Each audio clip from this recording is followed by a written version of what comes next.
প্ৰধানমন্ত্ৰী আৱাস যোজনা চৰকাৰী BPL ঘৰৰ গুৰুত্বপূৰ্ণ আপডেট আহি গৈছে। সেইটো আপডেট হ'ল যিসকলৰ জিঅ'টেক সম্পূৰ্ণ হৈ গৈছে, এতিয়ালৈকে চৰকাৰী ঘৰৰ ফাৰ্ষ্ট কিস্তি লাভ কৰা নাই, সেইসকলৰ কাৰণে আজি গুৰুত্বপূৰ্ণ আপডেট আহি গ'ল। যদি আপোনালোকৰ জিঅ'টেক সম্পূৰ্ণ হৈ গৈছে, আপোনালোকৰ একাউণ্টত এতিয়াও চৰকাৰী ঘৰৰ ফাৰ্ষ্ট কিস্তি লাভ কৰা নাই, তেনেহ'লে কিন্তু আজি এটা চৰকাৰী ঘৰৰ নতুন লিষ্ট মুকলি হৈছে।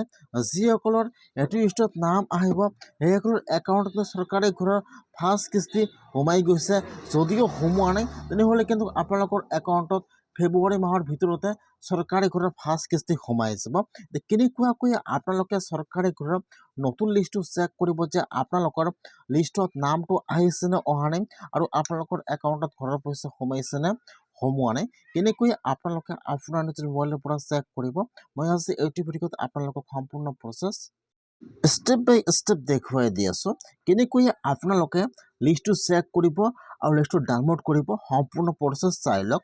এতিয়া আপোনালোকে ফাৰ্ষ্ট এইটো অপশ্যনত আহি যাব pmayc.nic.in। মই কিন্তু আপোনাৰ সুবিধাৰ কাৰণে অপশ্যনৰ লিংকটো মোৰ ডিছক্ৰিপশ্যনত দি দিছোঁ। আপোনালোকে ডাইৰেক্ট ক্লিক কৰি ফাৰ্ষ্ট এইটো অপশ্যনত আহি যাব।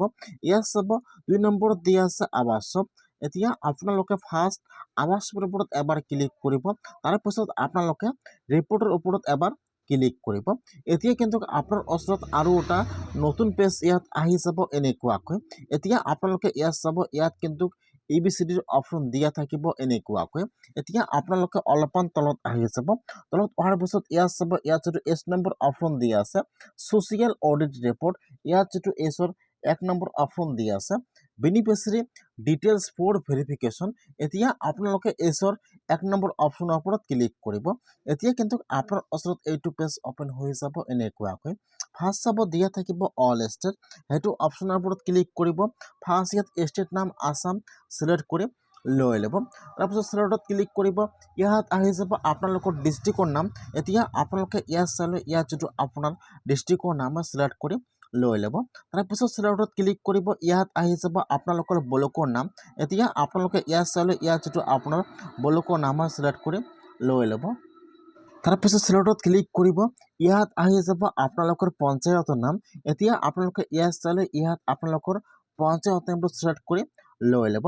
তাৰপিছত চিলেক্টত ক্লিক কৰিব, এতিয়া ইয়াত আহি যাব চন।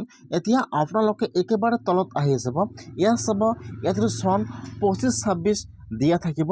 আপোনালোকে ইয়াৰ পৰা চনটো 25-26 চিলেক্ট কৰি লৈ ল'ব। First state, district, block, panchayat আৰু ইয়াত চনটো আপোনালোকে 25-26 চিলেক্ট কৰি লৈ ল'ব।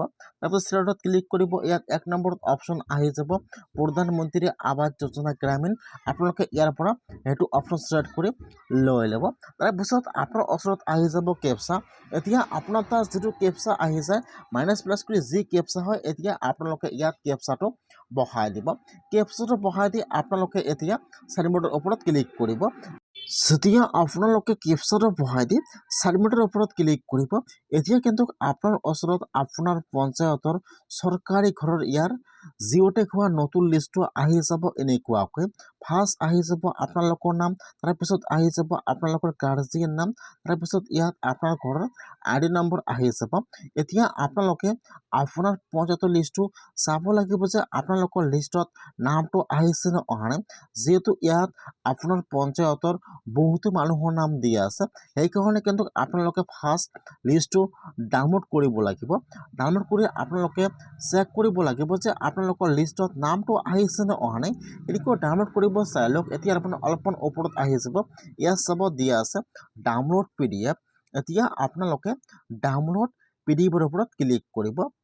ইয়াত দুটা অপশ্যন দিয়া আছে, ডাউনলোড এক্সেল আৰু ডাউনলোড PDF। এতিয়া আপোনালোকে ডাউনলোড PDFৰ ওপৰত ক্লিক কৰিব। এতিয়া কিন্তু আপোনাৰ মোবাইলত লিষ্টটোৰ লগে লগে PDFটো ডাউনলোড হৈ যাব আপোনাৰ পঞ্চায়তৰ। এতিয়া আপোনালোকে লিষ্টটো অপেন কৰি চেক কৰিব লাগিব যে আপোনালোকৰ লিষ্টত নামটো আহিছে নে অহা নাই। যদি আপোনালোকৰ লিষ্টত নাম তেনেহ'লে আপোনালোকে ইয়াত চাব পাৰিব। ইয়াত চাব কিছুমানৰ একাউণ্টত চৰকাৰী ঘৰৰ ফাৰ্ষ্ট কিস্তি সোমাই গৈছে 32,500 টকা, আৰু কিন্তু এতিয়া কিছুমানৰ একাউণ্টত সোমোৱা নাই।